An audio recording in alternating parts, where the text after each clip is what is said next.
Ok, buenas tardes a todos. Les damos la bienvenida a esta tercera jornada de actividades en el webinar Liderazgo Docente para Transformar la Educación. Agradecemos mucho la participación y el interés que todos tienen para con nosotros en este interesante evento internacional que es organizado por los Centros de Capacitación Tecnológica de la Universidad Andina Simón Bolívar y la representación de Virtual Educa en Bolivia. Los días pasados, a manera de hacer un pequeño resumen, tuvimos a Sandra Chica desde Colombia, quien nos habló y detalló las experiencias de innovación docente que tienen por allá. El día de ayer tuvimos una interesante exposición de una directora de nuestro país, quien nos detalló todos los esfuerzos y herramientas implementadas con éxito durante este tiempo de cuarentena en su unidad educativa, como es la directora Veracruz Rivas. Muy bien, el día de hoy vamos a contar con la doctora Olga Agudelo, perdón. Ella desde Colombia nos va a hablar acerca de todos los aspectos pormenorizados de las experiencias que tienen allá acerca de la educación que involucra a tecnología. Estimada doctora, buenas tardes, le damos la bienvenida. Muy buenas tardes a todos, muchas gracias por la invitación, encantada de estar acá con ustedes compartiendo. Perfecto. Estimada doctora, el espacio es completo, por favor. Muchas gracias. Bueno, entonces vamos, denme un segundo, procedo a compartir pantalla y ahí me confirman, por favor, si está viendo mi pantalla. Desde la parte técnica me pueden confirmar. Se ve perfectamente bien. Listo, bueno, entonces lo que he programado para compartir con ustedes la tarde de hoy es enfocado al tema del liderazgo docente para cambiar la educación, es sobre creación y co-creación de contenidos digitales. Me piden hablar sobre estos contenidos digitales propios de cada contexto de área del conocimiento, pero más adelante vamos a ver que estamos en un momento en donde ya la integración de áreas es una realidad y que esto de dividir el conocimiento por áreas del conocimiento ya no es tan simple. Gracias a Dios, se están integrando áreas, por lo tanto también los contenidos digitales pues están de manera transversal permeabilizando todas estas áreas y todos los ejercicios y prácticas en el proceso de aprendizaje. Vamos entonces, acá en la pantalla están mis datos, más adelante también los tendremos en la parte final por si alguien quiere seguirse comunicando conmigo, haciendo un trabajo colaborativo, darme alguna sugerencia o hacerme alguna propuesta que tenga que ver con alguna metodología activa que podamos implementar en conjunto. Bueno, antes de empezar ya en materia, quiero hacer algunas reflexiones porque generalmente cuando estamos hablando de este tipo de temas, los docentes nos hacemos preguntas como, bueno, ¿y los que no tenemos computadores qué? ¿Y los que no tenemos conectividad qué? Los que no tenemos acceso a ningún tipo de tecnología, ¿qué hacemos? Bueno, lo más importante aquí es aclarar que el tema que nos convoca, que son contenidos digitales, pues obviamente requieren de un aparato digital. Requieren no necesariamente de conectividad, pero sí requieren de un dispositivo que nos permita hacer uso de la tecnología digital, porque tenemos otro tipo de tecnologías, las guías, elementos como calculadoras, lupas, lápiz, tenemos la radio, la televisión, mucho material o aparatos del entorno, del contexto de las comunidades educativas que pueden ser usados como recursos en cualquier momento del proceso de aprendizaje. Pero ese no es el tema que nos convoca o del que me han invitado a hablar.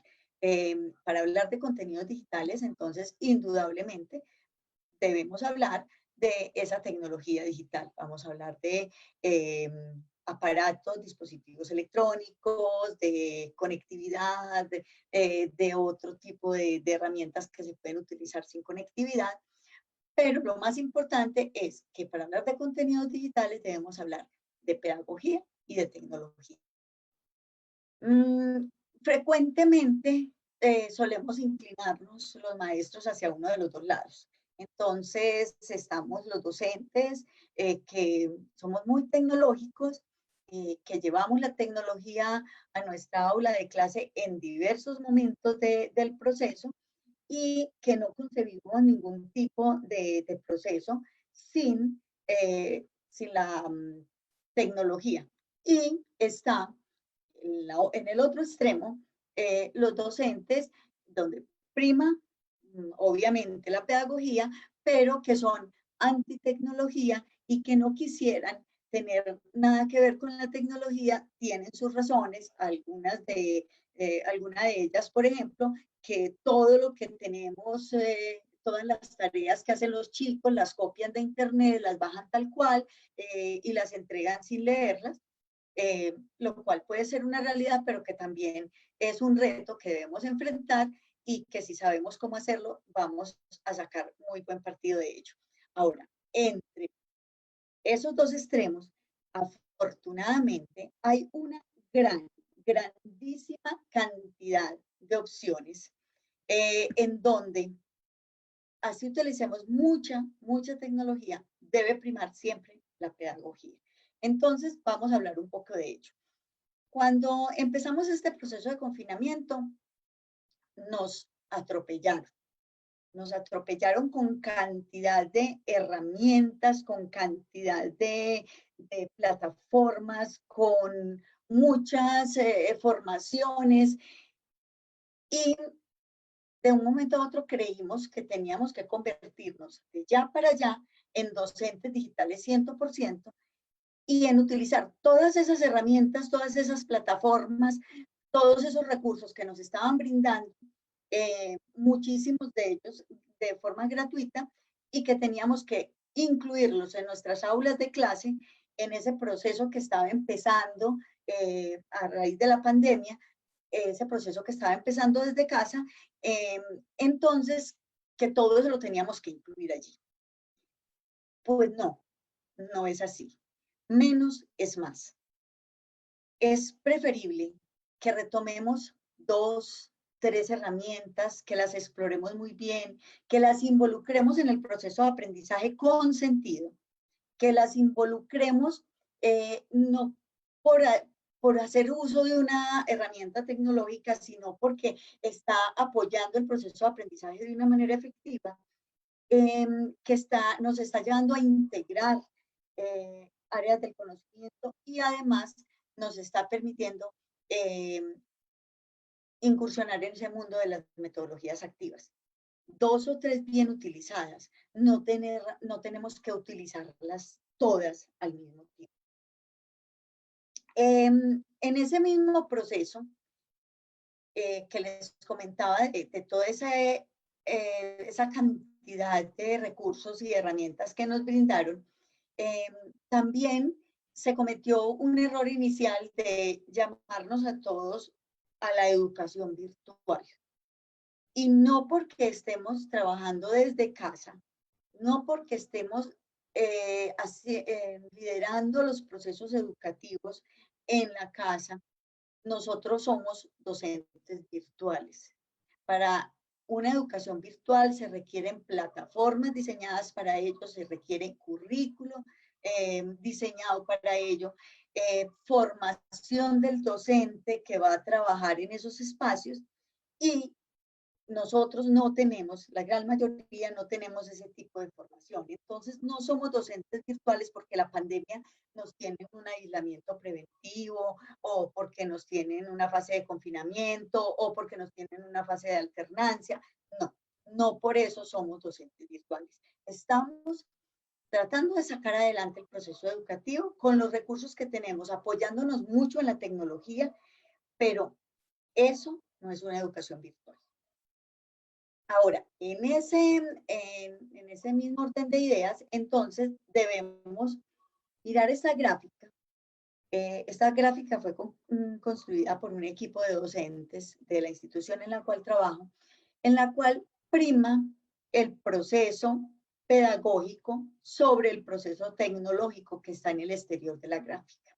Es decir, nosotros aquí en el centro tenemos las habilidades para el siglo XXI, herramientas para trabajar, maneras de vivir el mundo, maneras de trabajar, maneras de pensar.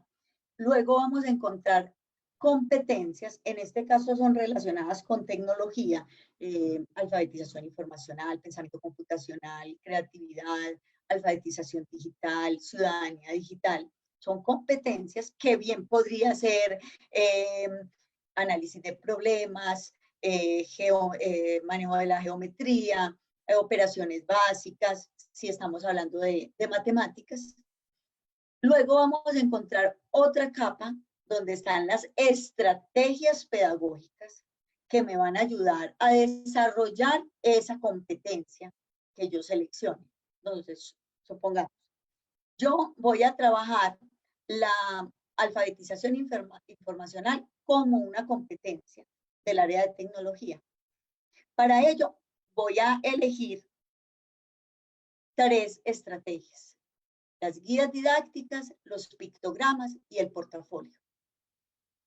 Y ya, una vez elegida la metodología activa, las estrategias pedagógicas con las cuales voy a trabajar, ahí sí empiezo a buscar cuáles son los recursos o herramientas digitales, cuáles son los contenidos digitales en los que me voy a apoyar para desarrollar esa competencia. En ese orden de ideas, nuestro cóctel de tecnología más pedagogía tiene sentido.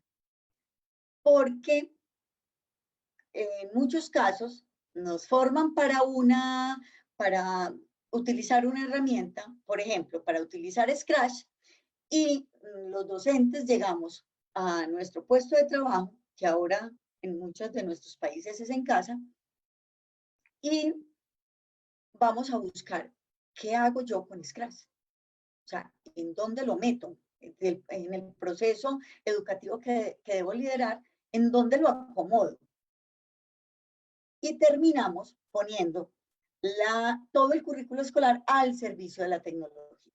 Cuando la invitación es, revisemos el currículo, revisemos las competencias que queremos desarrollar, revisemos la pedagogía, metodologías y estrategias, y luego busquemos herramientas y recursos tecnológicos, los contenidos digitales en los cuales nos podemos apoyar. Esta es, a mi modo de ver, la respuesta a la pregunta, ¿cómo articular pedagogía y tecnología? Para ello, entonces, necesitamos formación en metodología y en contenidos digitales. Aquí en contenidos digitales estoy incluyendo la parte de herramientas y la parte de recursos. Ahorita vamos a ver la diferencia que hay entre ellos. Bueno, hablemos de formación entonces. Necesitamos formación en pedagogía, metodologías activas y en contenidos digitales, en recursos o en herramientas digitales. ¿Cómo debe ser esa formación? Esa formación debe ser una formación continua. En tecnología, todos los días se inventan cosas nuevas. Entonces, no es un aprendizaje estático.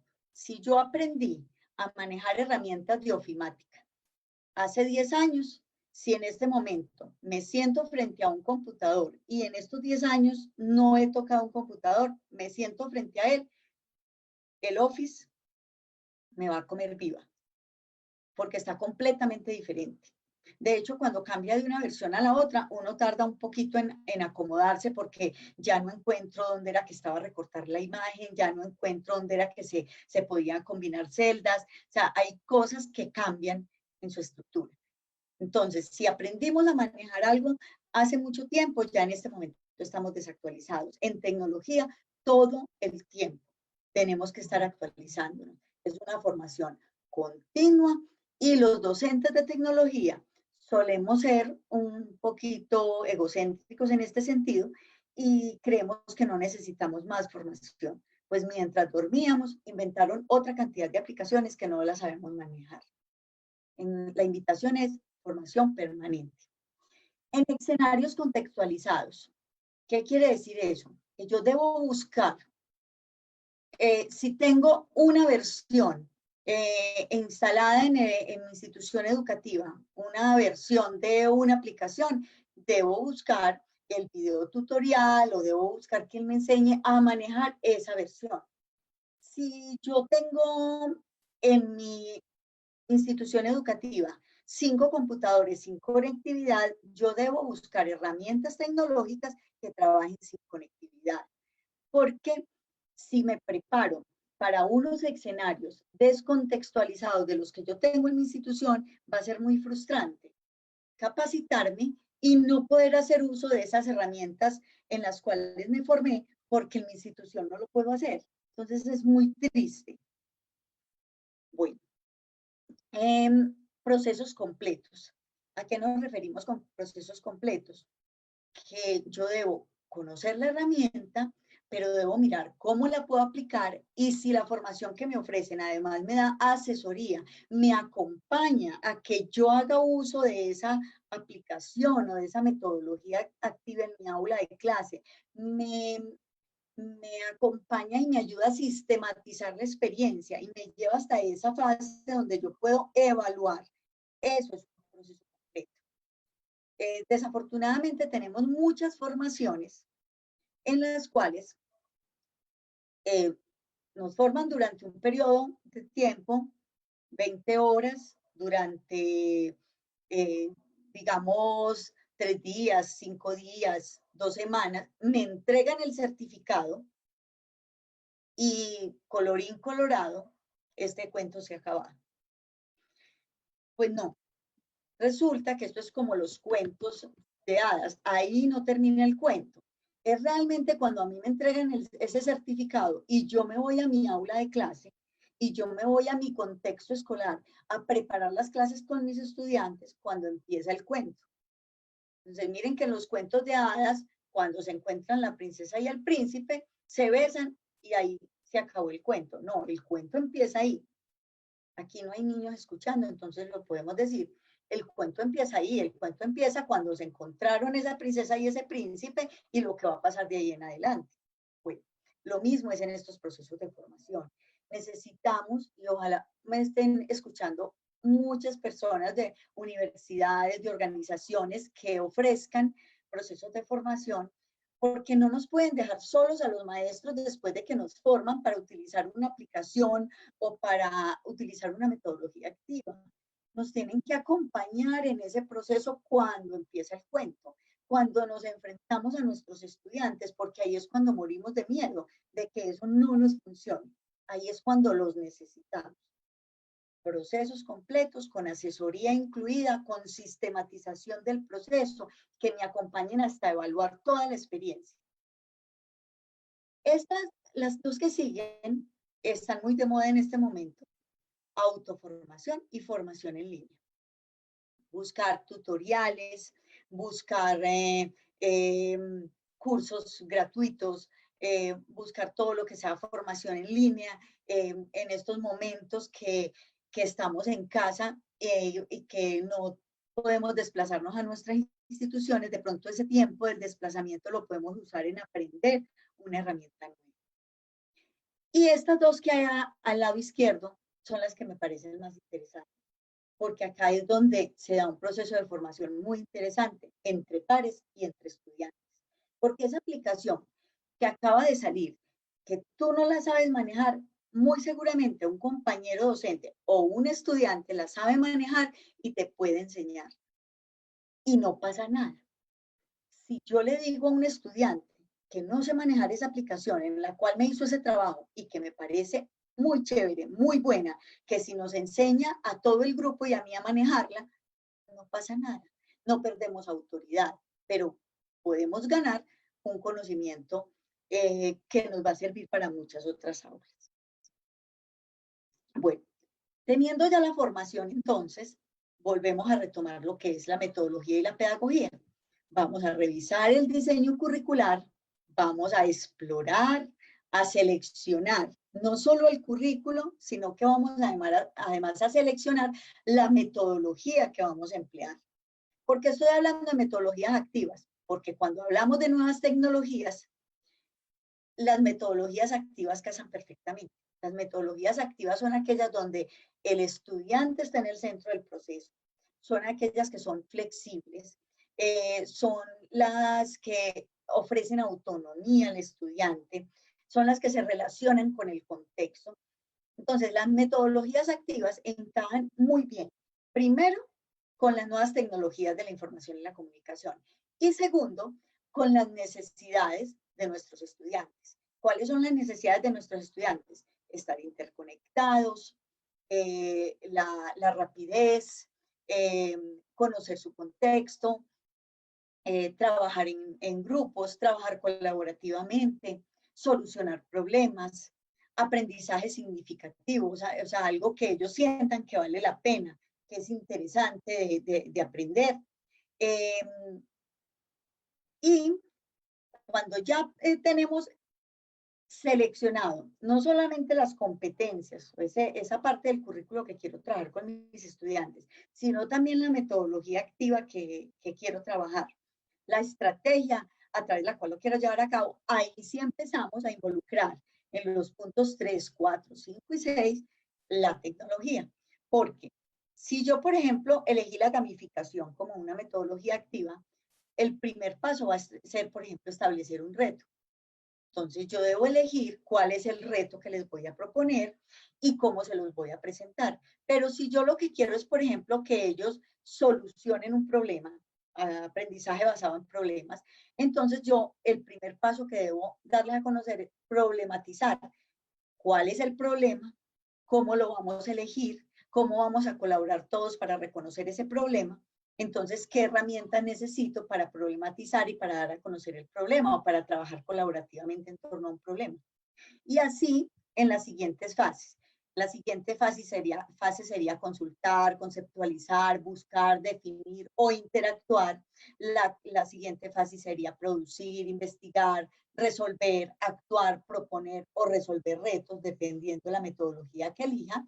Y la última parte sería socializar, divulgar, opinar, evaluar, compartir soluciones, mostrar insignias, si estoy hablando, por ejemplo, de gamificación. Y en cada una de esas fases hay una cantidad de herramientas, de recursos y de contenidos digitales que me pueden apoyar. Bueno, ¿cuáles son entonces esas metodologías activas que se están priorizando en este momento? Por su versatilidad, porque encajan perfectamente en esas necesidades que les decía. Pues yo acá seleccioné 5, que son como las que más se están mencionando últimamente, pero hay muchas más.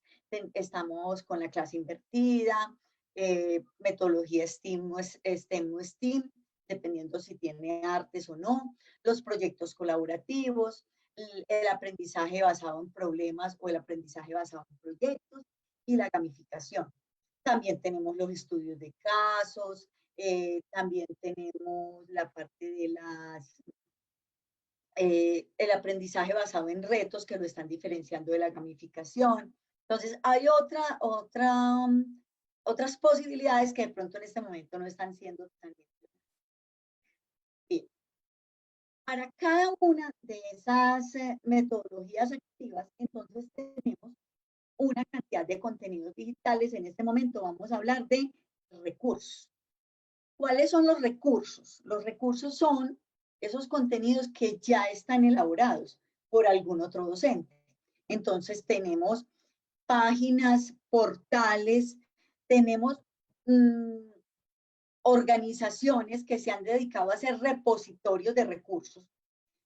Por ejemplo, Virtual Educa tiene un espacio donde tiene muchos recursos digitales. Aprender Digital, que es del Ministerio de Educación de Colombia, pero también está el Ministerio de Educación de Chile, también tiene un repositorio. Imágenes Educativas es otro portal, Matific es otro. Hay muchos portales que ofrecen repositorios de recursos que ya están elaborados y que nosotros no tendríamos que reinventar la rueda, sino retomar uno de esos recursos y poderlo incluir dentro de nuestro proceso que estamos implementando. Por ejemplo, si nos vamos a ir con el aprendizaje basado en problemas y vamos a centrarnos en una pregunta que nos enfoca a una problemática del agua. ¿Cómo mantener limpias las fuentes de agua de nuestra comunidad? Entonces allí tenemos que empezar todo el proceso, pero yo puedo, por ejemplo, buscar en uno de estos repositorios un video, por ejemplo, sobre los problemas más comunes con las fuentes de agua y colocar ese pequeño video para presentarles la problemática. Entonces, yo no me tengo que poner a hacer un video del agua, sino que busco un recurso donde se muestre ese problema. Este mensaje que hay al lado derecho lo estoy poniendo en todas mis conferencias porque me parece muy importante que lo tengamos en cuenta. No importa cuántos recursos tengamos, si no sabemos cómo utilizarlos, nunca será suficiente. Si por un lado tenemos la mente cerrada ante estas nuevas posibilidades, o si no sabemos cómo utilizar esos recursos, nos pueden dar 1000, ninguno nos va a servir. Pero si lo que nosotros queremos es de verdad dinamizar el proceso de aprendizaje, innovar, con el recurso más simple podemos hacer maravillas. Entonces, yo los invito a que exploren estos recursos. Incluso no tenemos que tener una dirección específica de uno de estos portales. Basta con que, por ejemplo, coloquemos en San Google, que todos lo saben, coloquemos videos sobre problemática del agua. Entonces allí nos van a aparecer una cantidad. Ahora, que si buscamos en un repositorio, la ventaja es que los repositorios están catalogados por edad o por área, por grado escolar, y es mucho más fácil entonces encontrar algo que me pueda servir. Ahorita vamos a entrar a alguno de estos espacios para que miremos cómo se busca entonces allí. Bueno, ahora, ¿cuál es la diferencia con las herramientas? Las herramientas son aplicaciones que me permiten realizar mis propios recursos. Algunos de ellos confluyen en que son, que tienen recursos, pero además tienen la herramienta para que yo cree los míos. Por ejemplo, el caso de EducaPlay. EducaPlay es una herramienta para hacer crucigramas, sopas de letra, quiz, apareamientos, para hacer rompecabezas, ejercicios de preguntas y respuestas, de complete. Y hay cantidad de recursos allí hechos por docentes de todo el mundo.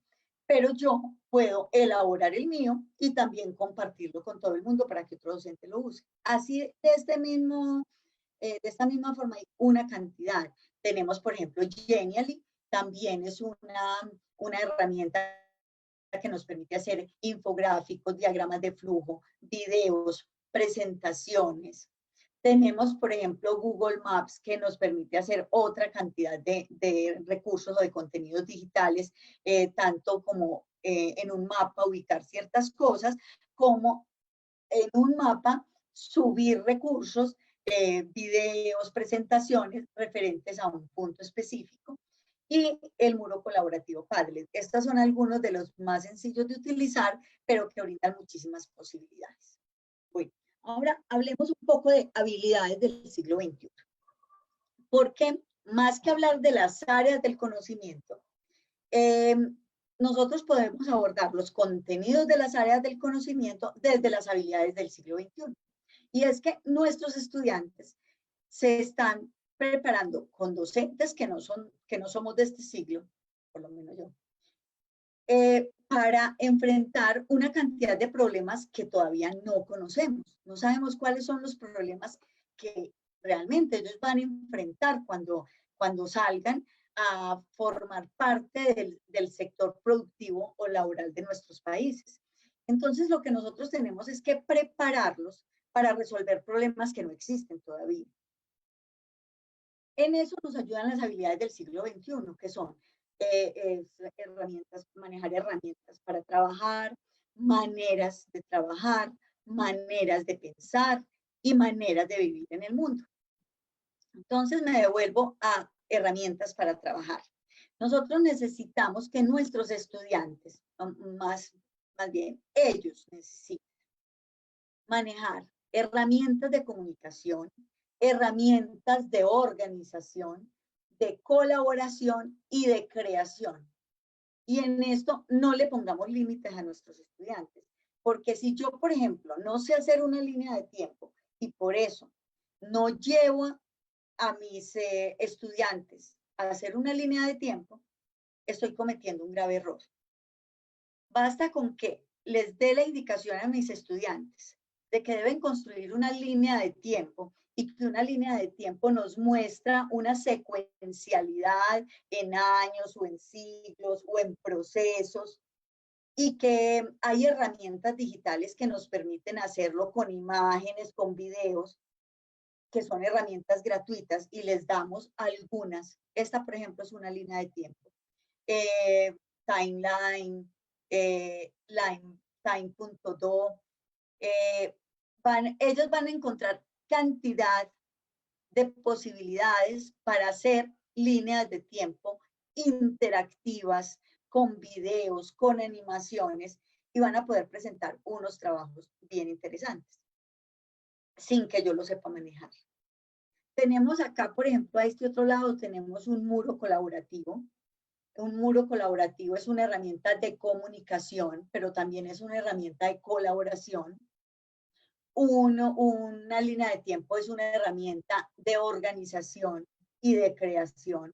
Y si yo la comparto y le doy propiedades de edición a otros compañeros, es una herramienta de colaboración. También tenemos acá, por ejemplo, el Scratch. El Scratch es una herramienta de organización y de creación. Pero más allá de esto, lo importante es que lo puedo trabajar en cualquier área. Por ejemplo, yo en ciencias naturales podría trabajar una línea de tiempo si yo lo que quiero es que ellos me representen el proceso de la mitosis, por ejemplo, o de la meiosis, o el proceso de reproducción de las plantas. Y ellos lo pueden hacer en una línea de tiempo, con sus propias imágenes, con sus propios dibujos, con sus propios videos, y organizarlo en una línea de tiempo. Ahora, si yo estoy hablando, por ejemplo, de sociales, yo puedo organizar una actividad donde mis estudiantes me representen lo que ocurrió en la independencia de mi país, lo que viene ocurriendo, por ejemplo, con la industria en el proceso económico del país en el que estamos, y que ellos vayan estructurando hitos en esa línea de tiempo. Si yo estoy trabajando matemáticas, yo puedo organizar un algoritmo donde muestre el paso a paso del proceso para resolver un problema. O sea, para todas las áreas, absolutamente para todas las áreas, caben perfectamente estas herramientas. Nótese que no estoy diciendo que el docente prepare una línea de tiempo para que se la entregue al estudiante y el estudiante aprenda sobre la independencia de nuestro país a partir de una línea de tiempo que yo como profesor le hice. La invitación es a que los estudiantes produzcan sus propios recursos para entregar el trabajo, para demostrar que aprendieron. Es mucho más productivo el proceso de esta manera, porque ellos dejan de ser consumidores de todo lo que el profe les entrega y lo que la red de internet les entrega, y solamente dan clic y leen, a cuando yo les entrego, por ejemplo, un capítulo de un libro, una lectura, una película, un video, y les pido que a partir de eso o a partir de un proceso de investigación que hicieron, me representen en una de estas herramientas lo que aprendieron, lo que entendieron o el resultado de su proceso de investigación. En cuanto a maneras de trabajar, muy importante, establecer roles. Ya en este momento el trabajo en equipo como tal, o sea, como lo hemos conocido, en el que todos los miembros del equipo hacen exactamente lo mismo, solo que un pedacito. Me explico. Vamos a hablar de características culturales de los países de Latinoamérica. Entonces, somos un equipo de 4, usted coge tal país y tal país. Y hace toda la investigación y hace las diapositivas y hace el infográfico y usted presenta esos 2 o 3 países. Y el otro compañero hace de otros 2 o 3 países y hace todo lo mismo. No, en este momento hay que repensar esa manera de trabajar en equipo y empezar a pensar en un trabajo colaborativo donde se establecen roles, donde yo no tengo que ser bueno para todo, pero yo dibujo muy bien, hago diseño gráfico y todo lo que mis compañeros consulten, los que están encargados de buscar la información me pasen, yo lo convierto en una presentación muy atractiva para que el compañero que se expresa muy bien haga la exposición por el equipo. Entonces, estamos trabajando por roles donde cada uno demuestra sus habilidades, que no tienen que ser las mismas de todo el grupo. Además, debemos empezar a trabajar también en espacios virtuales, pero de una manera organizada. Las 2 imágenes de arriba nos están mostrando un calendario digital y nos están mostrando un gestor de proyectos, es decir, donde establecemos las tareas que tengo que hacer y el plazo que tengo para hacerlo. Este tipo de herramientas me ayudan a, favorecen mi manera de trabajar, me ayudan a organizarme para el trabajo. Y, por supuesto, lo que tenemos en este momento en Aue, que son las conferencias o el trabajo sincrónico a través de medios electrónicos. Si vamos a hablar de maneras de pensar, entonces hay que hablar de pensamiento computacional. Pensar en cómo abstraer no la solución a un problema. Yo no me tengo que aprender cómo solucionar este problema, sino que tengo que entender la manera como se comporta ese problema para establecer el modelo de solución. Ese es el pensamiento computacional.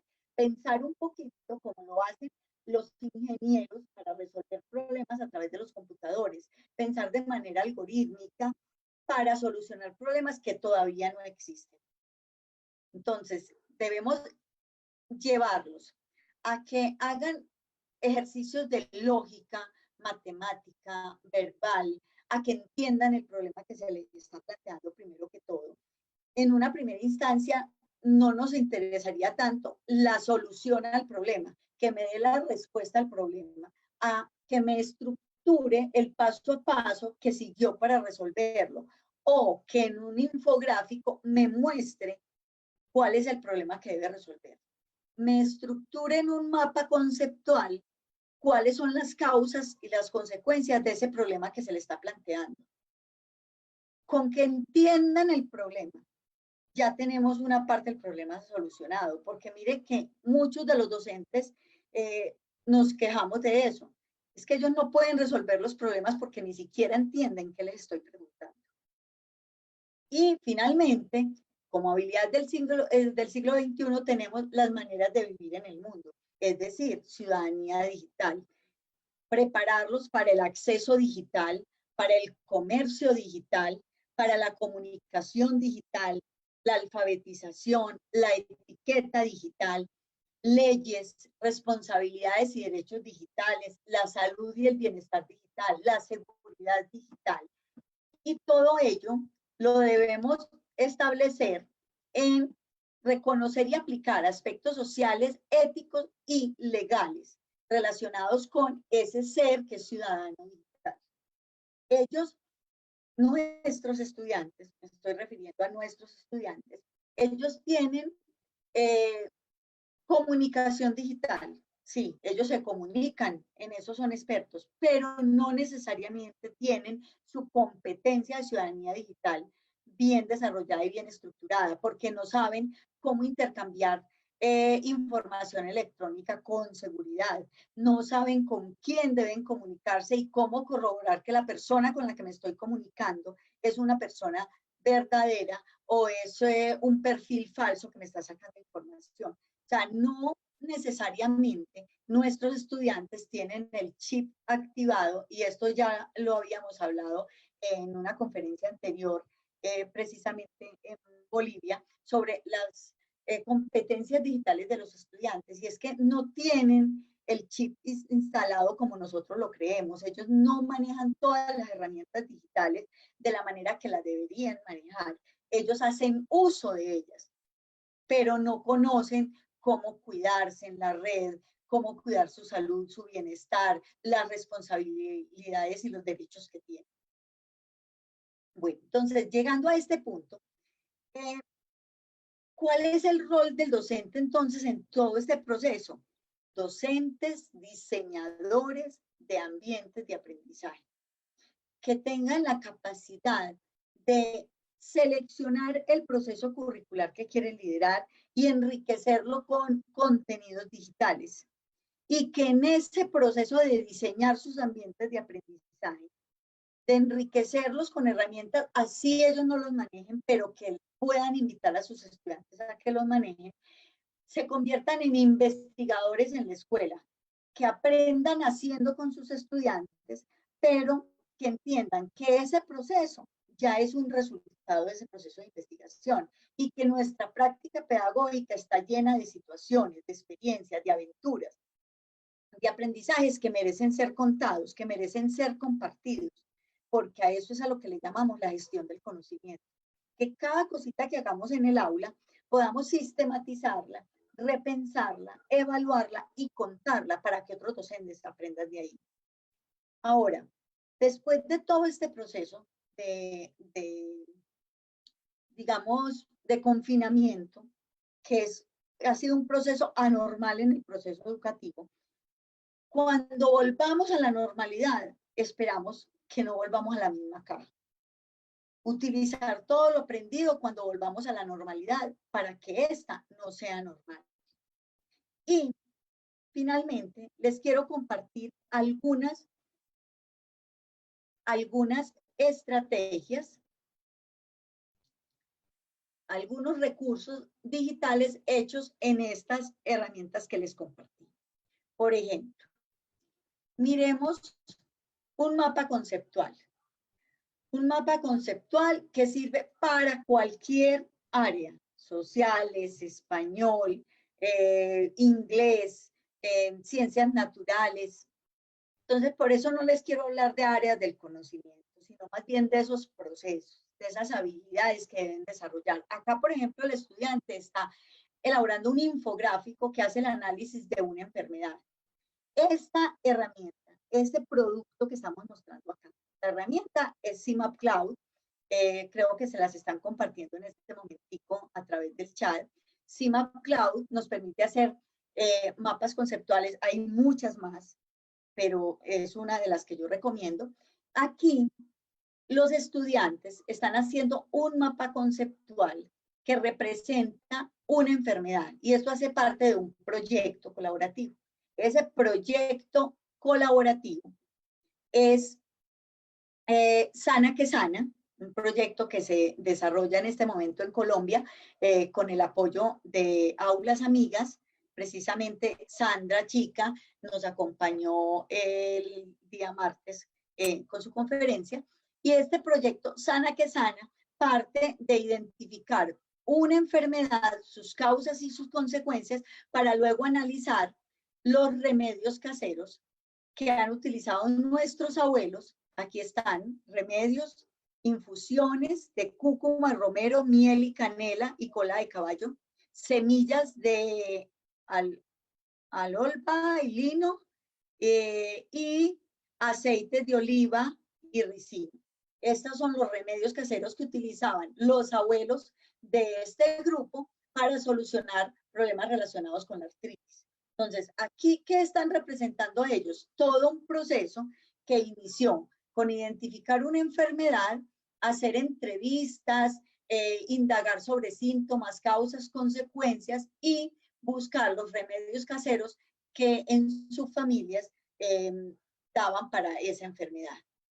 Tenemos, por ejemplo, aquí un trabajo bien interesante. Este trabajo es un trabajo de artística, pero el trabajo lo que busca es que los estudiantes a través del arte representaran los conocimientos que habían adquirido durante un periodo escolar en todas las áreas de estudio. Miren, por ejemplo, es una galería virtual con Emaze y esta galería, miren la manera en que presenta los dibujos y los trabajos que hace esta estudiante.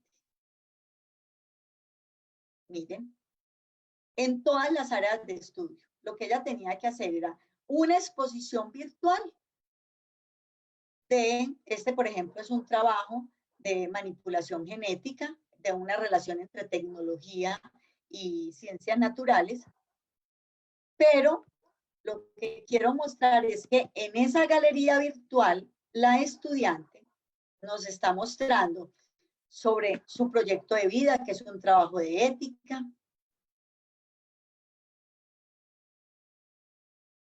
Nos está mostrando sobre las líneas de Picasso, sobre algunas otras tareas de otras áreas que fue presentando, sobre la célula. Este es un algoritmo, por ejemplo. Sus creaciones. Dice, durante el tiempo de contingencia comencé a practicar este tipo de dibujo que se llaman líneas de Picasso. Entonces también incluyó trabajo que ha hecho en su tiempo libre. Y, por ejemplo, yo personalmente no sé manejar la herramienta, pero cuando yo les propongo a los estudiantes crear una galería virtual para exponer los trabajos gráficos que han hecho en todas las materias, les doy unas recomendaciones de páginas que pueden utilizar y dentro de ellas les pongo esta. Y ellos buscan los tutoriales porque es un proceso de autoformación y no todos tienen que hacerlo en la misma herramienta. Bueno, ya vimos el mapa conceptual, Emaze. Este es un Padlet, también sirve para trabajar todas las áreas. Aquí en este Padlet, por ejemplo, se plantean unas preguntas concretas. Esta es una metodología basada en problemas. ¿Cuáles son los problemas relacionados con el agua que se enfrentan en tu contexto? Todos debían participar. Participar en este muro es tan sencillo como darle clic en el más y escribir o subir o tomar foto o colocar un enlace. Ya, eso es todo lo que hay que hacer. El docente, ¿qué hace? Entra a padlet.com, ya se los van a compartir en el chat, crean un nuevo Padlet y ahí estructuran, si lo quieren, en columnas. Este, por ejemplo, está en columnas, de tal manera que yo pongo el título de la columna. En este caso, en cada título puse una pregunta y los estudiantes simplemente acceden allí a dejar sus respuestas. ¿Qué estrategias o proyectos se implementan en tu zona para el cuidado y conservación del agua? Y el agua en imágenes, comparte fotos relacionadas con el agua y una pequeña descripción. Comparte memes o caricaturas que nos ayuden a reflexionar sobre el cuidado del agua. Cuando tienes algún recurso, enlace, video, juego sobre el agua que quieras compartir, y aquí están los trabajos. Si ustedes entran a leer, por ejemplo, este muro, van a encontrar que es un trabajo realizado por estudiantes de Colombia, estudiantes de México, estudiantes de Guatemala, en un laboratorio de innovación que trabajamos con la UNESCO. Entonces, aquí van a encontrar a jóvenes de varios países de Centro y Latinoamérica, compartiendo en torno a un problema. Tenemos, por ejemplo, EducaPlay. EducaPlay es una de esas que yo les decía que es un repositorio, pero también es una herramienta que me permite crear. Entonces, por ejemplo, yo puedo buscar acá, puedo buscar informaciones, busquemos algo sobre el parto, por ejemplo, a ver qué hay sobre el parto, todas las actividades, a ver qué encuentra. Encuentra una prueba, un complete, bueno, hay una cantidad de recursos acá, pero yo le puedo dar crear actividad y puedo ir a crear mi actividad, una adivinanza, un complete, un crucigrama, una sopa de letras, un video, un mapa interactivo que es simplemente una imagen. Por ejemplo, yo puedo poner, no un mapa, puedo poner la figura del cuerpo humano y pedirles que ubiquen allí las partes del cuerpo humano en inglés. Y a eso se le llama mapa interactivo. Bueno, los invito a que le exploren, se les van a compartir también allí el enlace del mapa conceptuales, ya lo compartimos, y este es bien interesante, esto es para gamificación, se llama Deck Toys, son tableros de juego. Yo elijo el tablero que quiera, yo puedo poner escaleras, puedo poner puentes, en este caso yo puse un tablero muy sencillo, y yo en ese tablero establezco rutas por las cuales debe ir el estudiante. Por ejemplo, él no puede pasar de acá hasta que no resuelva la prueba que yo le puse acá. Y aquí, por ejemplo, les puse un video. Ven ese video y ya pueden pasar a la siguiente. No, este es un enlace. Pueden pasar aquí a ver un video. Pero cuando ven el enlace y ven el video, tienen que ir a resolver un juego de memoria. No pueden pasar del juego de memoria hasta que no resuelvan todo y pasarían aquí a una sopa de letras, un crucigrama, y luego van a unas diapositivas. Entonces, miren, por ejemplo, esta primera prueba que yo les puse es un ahorcadito y es sobre eventos. Este es un tema de administración de eventos. Entonces, aquí, por ejemplo, la A no está. Esto se llama, aquí se llama el ahorcadito, no sé cómo se llamará en otras partes, eventos. Entonces yo tengo que ir armando, cuando ya resuelva todo, él me va a dejar pasar.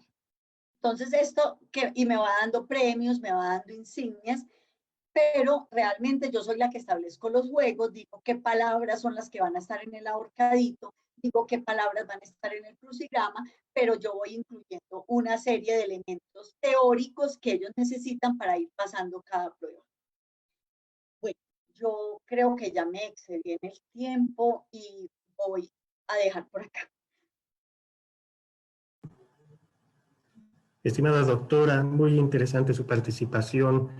Nosotros estamos abordando con esta charla, con esta explicación que usted nos imparte, algo muy interesante que es la co-creación. Y por ahí parte la primera pregunta que vamos a responder. Normalmente los estudiantes están acostumbrados a ser meramente consumidores de materiales, de todo lo que el docente les imparte y les distribuye. Pero al hablar de la co-creación, estamos especificando un conjunto de actividades que los estudiantes realizan para conseguir materiales propios. Esos materiales que ellos crean y que luego comparten con el resto de sus compañeros, generando muchos beneficios con ellos. Entre ellos, el aprendizaje significativo, el aprendizaje que es más útil para ellos. Entonces, reitero, excelente participación, estimada doctora. ¿Le parece si pasamos a responder algunas cuestiones que comparten nuestros participantes? Claro que sí. Muy bien, la primera está relacionada a las co-creaciones. Consultaban acerca de qué software usan los estudiantes para crearlas. Yo enseguida voy a compartir los enlaces nuevamente de todo ese conjunto de herramientas que tenemos en línea. Tal vez usted si gustaría compartir algún detalle más acerca de esas herramientas. Sí, pues mire, ¿en qué herramientas? Hay cantidad de herramientas. Yo les recomendé estas que les va a compartir el ingeniero Denis, porque son sencillas de manejar, no necesito hacer un curso. Si acaso requiere un tutorial, sería un tutorial de máximo 5 minutos. Son herramientas muy intuitivas, por ejemplo, el muro colaborativo, por ejemplo, Genially,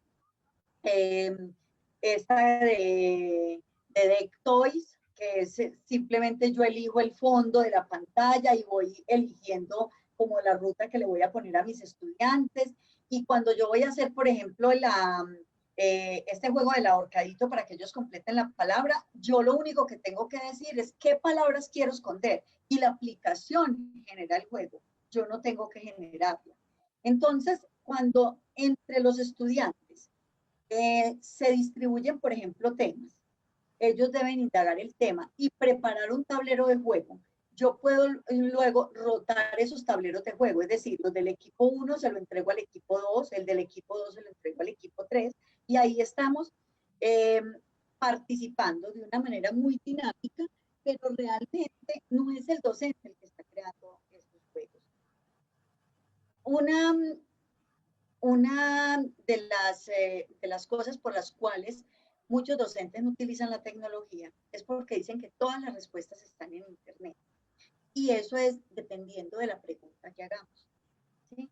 Entonces, si hacemos preguntas muy contextualizadas y los remitimos a una herramienta en que puedan producir un contenido digital, con toda seguridad que no van a encontrar el elemento como tal que queremos que ellos elaboren. Muchas gracias.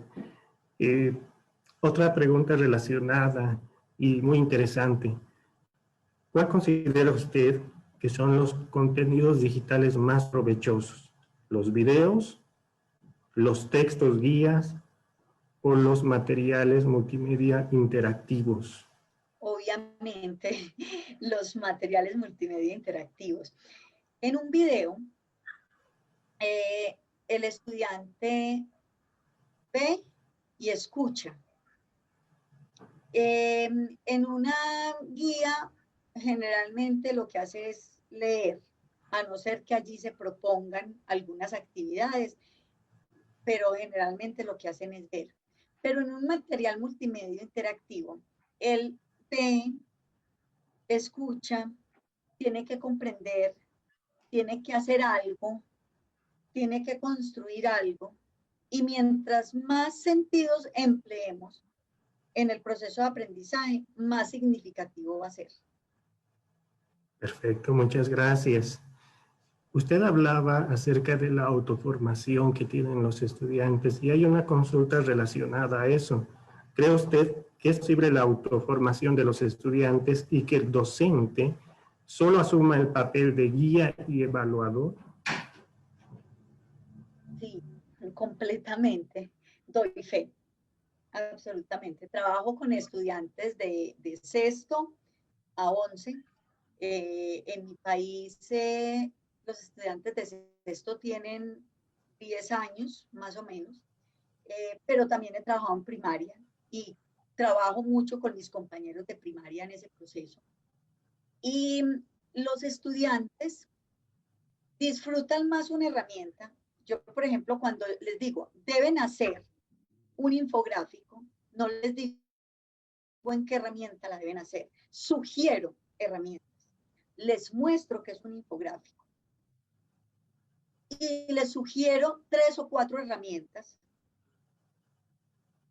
En un inicio, todos se iban por una de esas 4 que yo les recomendé. Pero en este momento ya me sorprenden con unas herramientas que yo no conocía. Y ahí es cuando entra la otra parte de la formación. Ahí es cuando me toca decirles, venga, enséñenos esa herramienta tan chévere en la que usted hizo su trabajo. Entonces, mi rol absolutamente es de guía, de enfoque en el contenido, porque a veces ellos se van emocionando mucho en toda la parte interactiva y se me van alejando de los conceptos que queremos trabajar, pero definitivamente hacen unos procesos muy interesantes cuando son ellos los que eligen la herramienta en la que quieren trabajar. Perfecto. ¿Considera usted de que es bueno enseñar a los estudiantes de nivel secundario Además de las ciencias propias de ese ciclo, otras habilidades como las competencias digitales, usted mencionó competencias digitales en su explicación y nos ha resultado muy interesante el hincapié que ha hecho en la importancia de estas.